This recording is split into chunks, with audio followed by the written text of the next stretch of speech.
Hello, this is Vidas, And Ausra? and let's start today episode number 7 of Ask Vidas and Osha podcast.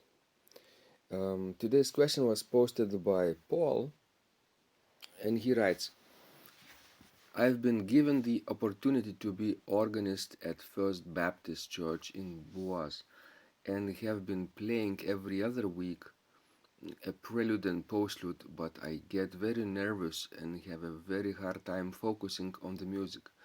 I started with a very easy piece, Prelude number 1 from Bach's Preludes and Fugues, Book 1, and the postlude was Christlag in Todesbanden, BWV number 625.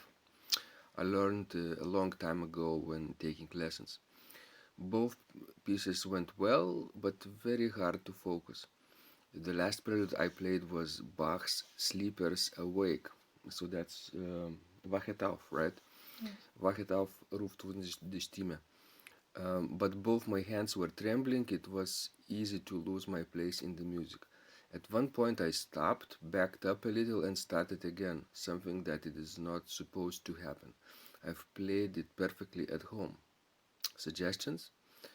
I won't play that again until I stop getting nervous. So that was ideas and challenges from Paul. Um, what do you think, Osha? Is it a common challenge people face when playing organ in public? I think it's very common challenge, to do anything publicly. Even some people are terrified of public speaking. So here is the same. So if I would be Paul, I would not see that last sentence, because you might not never get rid of nerves during performance. The most important thing is to learn to control it. Mm-hmm. So Paul writes, I won't play that again until I stop getting nervous. It will not happen, right? Anytime Yes, soon. yes.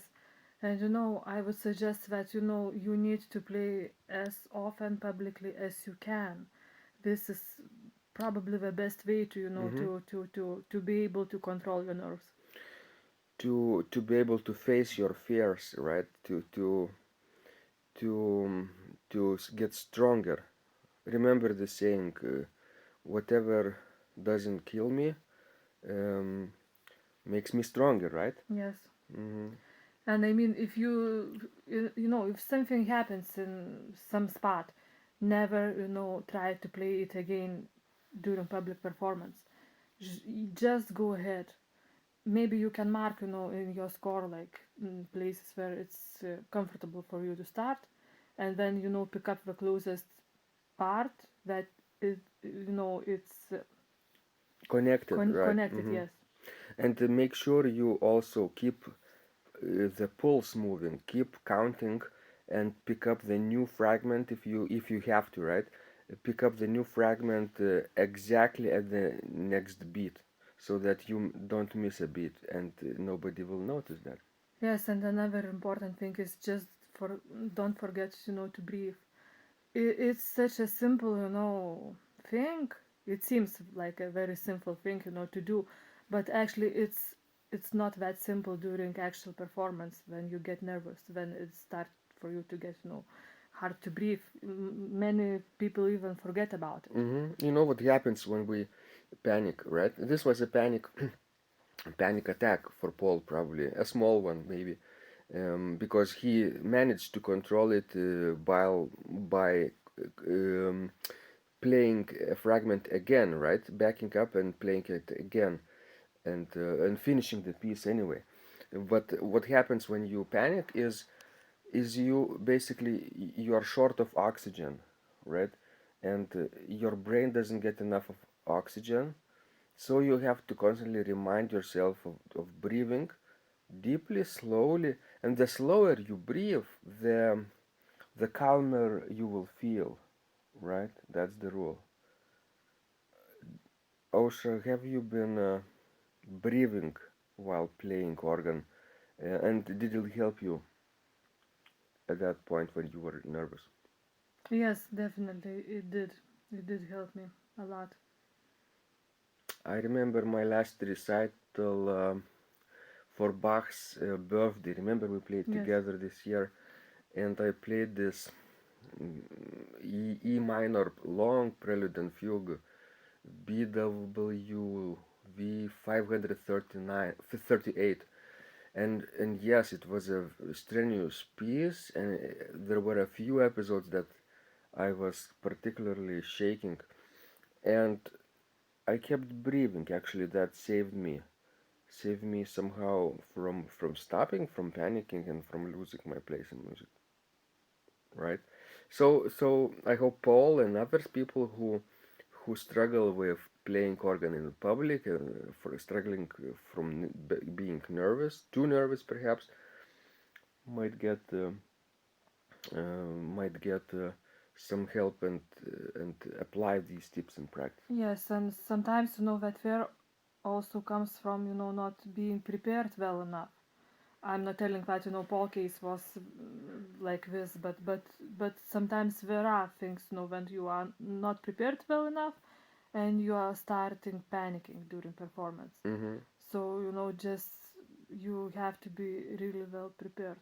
Also, that might make you feel more relaxed too.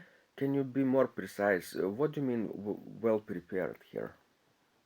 Well, you know, as George Ritchie, a former professor, he would not let us to play a recital or any of his students to play recital if a month before actual performance we could not play throughout, Run through. yes, run through without stopping, without like obvious, mistakes and so on, so forth. And I Mm-hmm. think it's very helpful. Well, yes, it's really a month before. It's just a bare minimum. I remember in one of the previous episodes we talked about Anna Maria, not Anna Maria, but or was it Anna Maria asking how to how to master a lot of pieces during a short period of time. Never mind the name, but basically she wrote me later. Yeah, it was Anna Maria, I think. She wrote me later that she is planning to be ready at least 3 months before the recital. So that's a healthy amount of time, right? To be, I think, in our Undamaris student recital, whenever whoever could play the piece 3 months before the recital was very secure and very calm during performance. So for Paul and others who are struggling with focusing and panicking, right? This is a key to Sure. make sure you get enough time, plenty of time for practice. Great, guys. If you want to ask us more questions, send them by posting them as comments to this post. But make sure you add the hashtag, right? Hashtag Ask Vidas and Osha so that we would be able to see them. Wonderful. Um, so I think this is a comprehensive answer, and we'll see you again next time. This was Vidas. And Usha, And remember, when you practice, miracles happen.